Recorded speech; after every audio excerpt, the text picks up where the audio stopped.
Penemuan Injil kuno yang diyakini berusia 1500 tahun telah membuat heboh. Yang membuat gempar, Injil kuno tersebut ternyata memprediksi kedatangan Nabi Muhammad SAW sebagai penerus risalah Isa atau Yesus di bumi. Sebagian orang memprediksi Injil tersebut adalah Injil Barnabas. Menurut Mail Online, Injil yang tersimpan di Turki itu ditulis tangan dengan tinta emas dengan menggunakan bahasa Aramik. Inilah bahasa yang dipercayai digunakan Yesus sehari-hari. Dan di dalam Injil ini dijelaskan ajaran asli Yesus serta prediksi kedatangan penerus kenabian setelah Yesus. Alkitab kuno ini sekarang disimpan di Museum Etnografi di Ankara, Turki.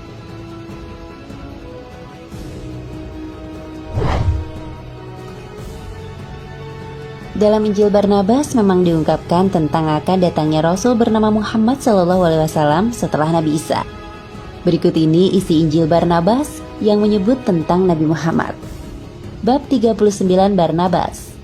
Terpujilah namamu yang kudus, ya Allah Tuhan kita, tiada Tuhan selain Allah dan Muhammad adalah utusannya.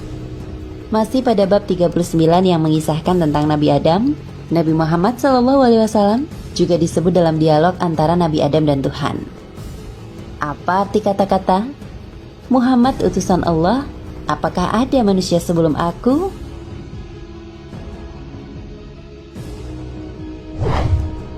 Bab 41 Barnabas. Atas perintah Allah, Mikael mengusir Adam dan Hawa dari syurga. Kemudian Adam keluar dan berbalik melihat tulisan pada pintu syurga. Tidak ada Tuhan selain Allah dan Muhammad adalah Rasul Allah.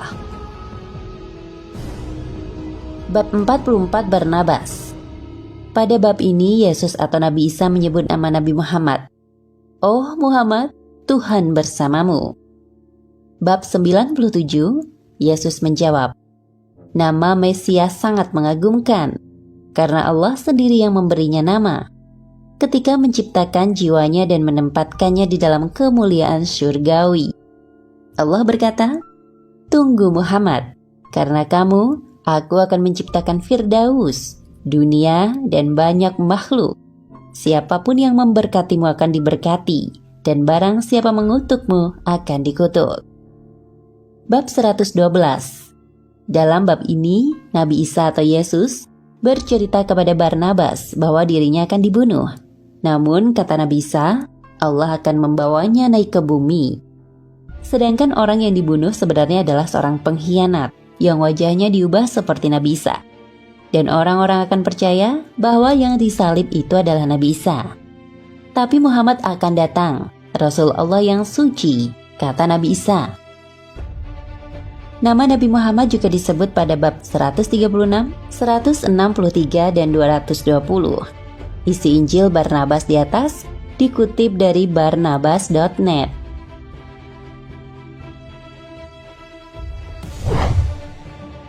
Menurut laman Al-Arabia, meskipun spekulasi tentang kitab kuno yang diduga sebagai Injil Barnabas itu meramalkan kedatangan Islam, namun sejauh ini tidak ada bukti yang menegaskan hipotesis tersebut.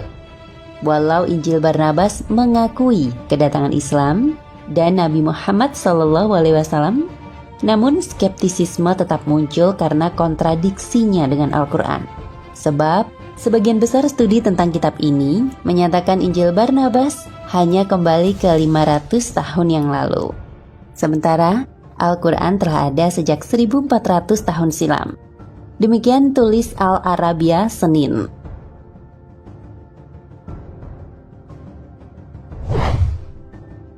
Adanya kontradiksi inilah yang akan menjadi alasan utama mengapa para sarjana Arab mengabaikan terjemahan bahasa Arab Injil tersebut yang diterbitkan 100 tahun yang lalu. Sebagaimana diulas secara rinci oleh penulis dan pemikir Mesir, Abbas Mahmud Al-Akkad. Dalam sebuah analisis yang ditulisnya pada 26 Oktober 1959 di Surat Kabar Al-Akhbar, Akkad mengatakan, deskripsi neraka dalam Injil Barnabas didasarkan pada informasi yang relatif baru yang tidak tersedia pada saat di mana teks itu seharusnya ditulis. Sejumlah deskripsi yang tertulis dalam Injil itu merupakan kutipan orang-orang Eropa dari sumber-sumber Arab, ungkapnya.